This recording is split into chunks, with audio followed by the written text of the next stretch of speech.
Good day, sir. Dylan here with Rafilware and Akuma. We will be explaining our app to you. First, Akuma will be explaining the XML code and the layouts. And then Rafilware will go over the database, and I will be doing the app demonstration.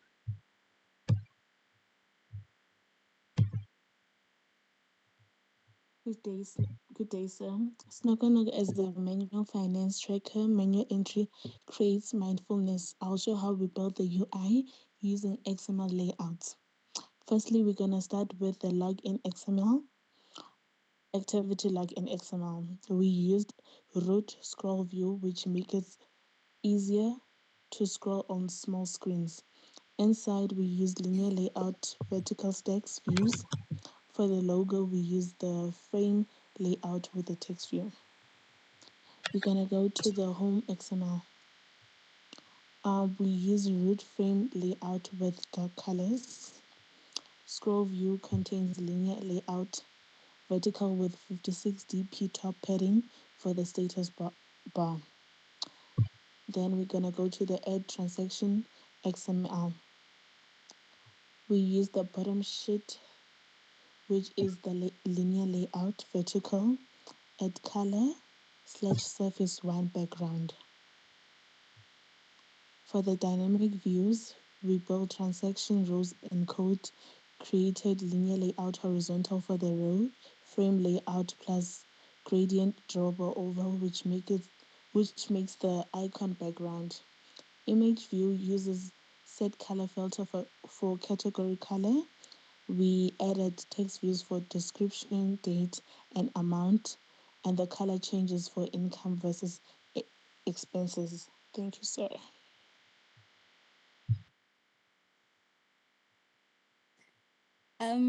I'll be explaining how the database works in this app. So we use the Room database. Room database is Google's library for Android. It makes working with databases easy. So instead of writing raw SQL queries, we write simple Kotlin code, and Room handles the database stuff behind the scenes. So we have three parts of Room. We have the entities, which are our tables. We have the DAO, and then we have our database. So I will be explaining our entities first. So our entities are like the blueprints for our tables. Each entity is a Kotlin data class that represents one table in the database. So we have our user entity, and it represents the users table in our database.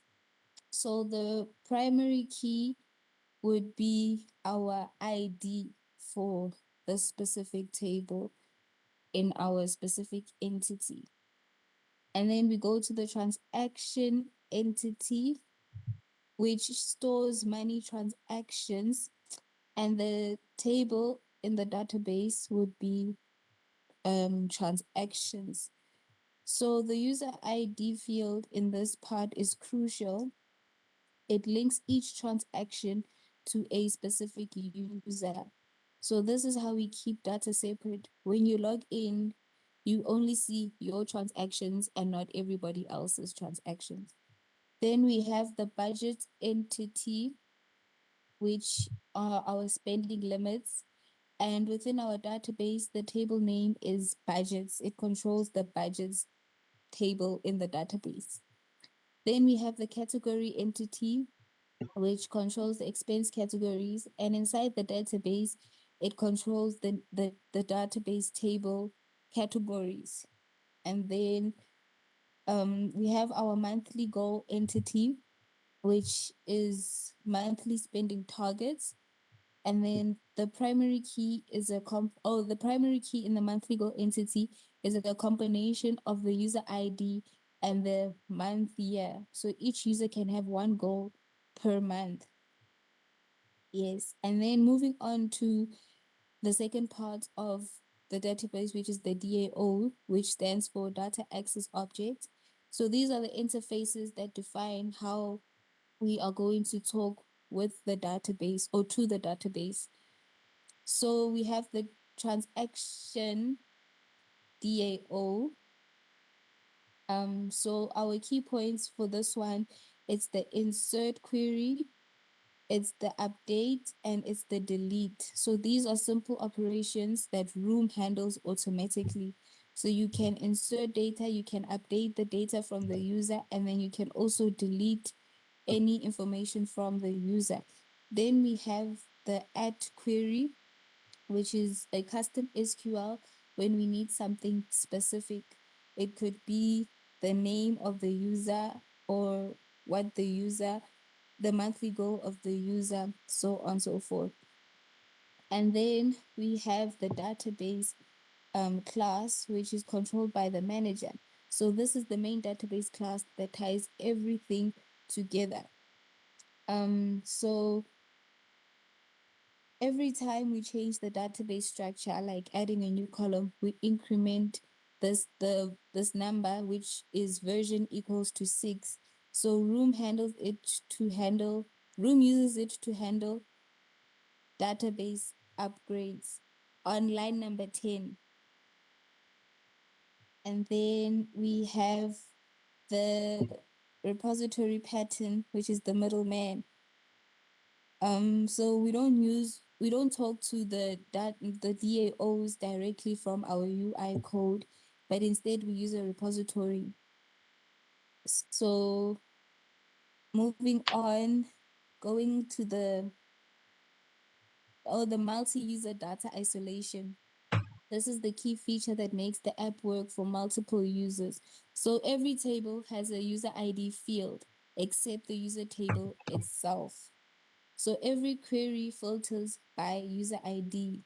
So they're using a line, it says where user ID is equals to user ID. Go to the user, the entity, so I can explain the code. Okay. Yes. No, not okay. User DAO.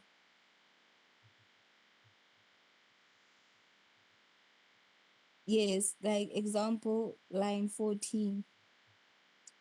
Um, yeah, just an example of what I was explaining. So then we have our summary, which I have already talked about the entities, which are the table blueprints. We have our tables in the database as user transaction budget, category, and monthly goal. Then we have our DAOs, our data access methods. We have the insert, delete, update, delete, and query. Then we have our database class, which is the manager that holds all the DAOs. Then we have our repository, which is handled by the middleman that adds user context and centralizes our logic. And then we have the user ID. It is the key that keeps everyone's data separate.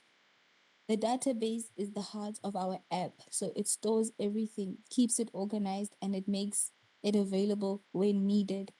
Room makes it easy, and the repository pattern keeps the code clean.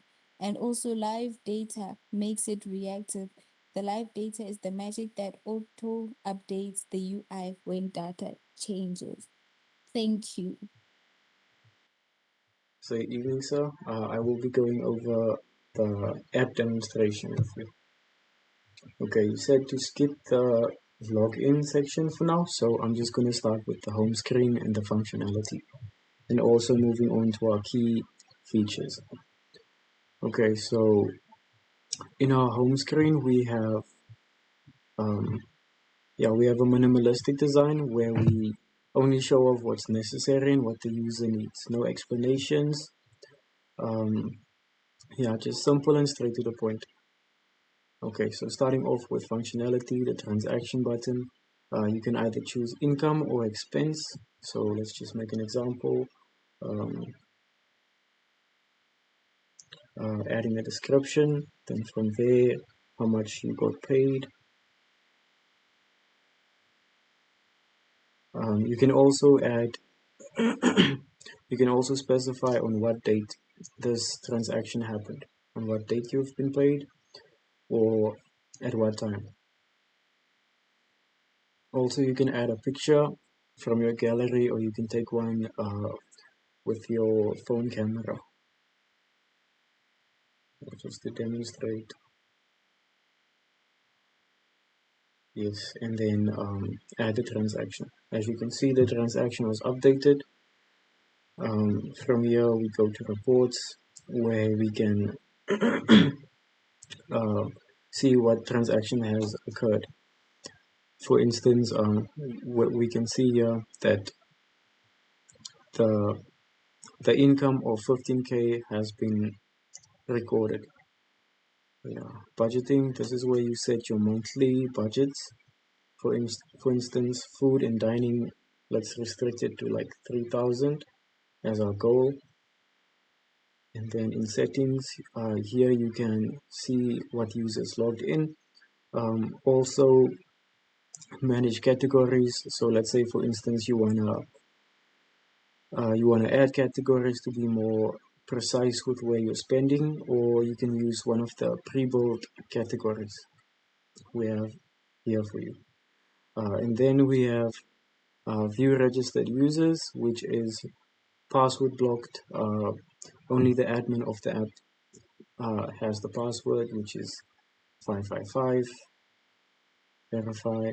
Only user I have logged in right now is myself. Yeah, set monthly goals. Here you can add restrictions for yourself. Let's say, for instance, because we make 15K, let's restrict ourselves to, let's make it 5,000. And then, sometimes we go above our spending limits, so let's make the maximum 7,000. Yeah, and if we go back to the home screen, you can see it's updated right here. Yes, also our key features would be the filter, where you can filter things by by date and also see your last transactions. And then you can search for specific transactions to see um, what you did that day. Yeah, and then in reports, this will update with expenses. Let's make an expense real quick.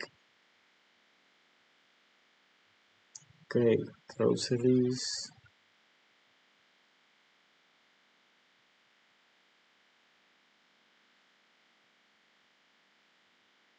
Okay, yeah, we bought 2,000 rands worth of food. Add, yeah, minus. Okay, now you can see where your spending has been going. Um, all categories will be displayed here. So for food and dining, we have one. Yeah, so it's going to show for each category where your money has gone. Yes. Yeah. Saying thank you, sir. That was the demonstration of the app.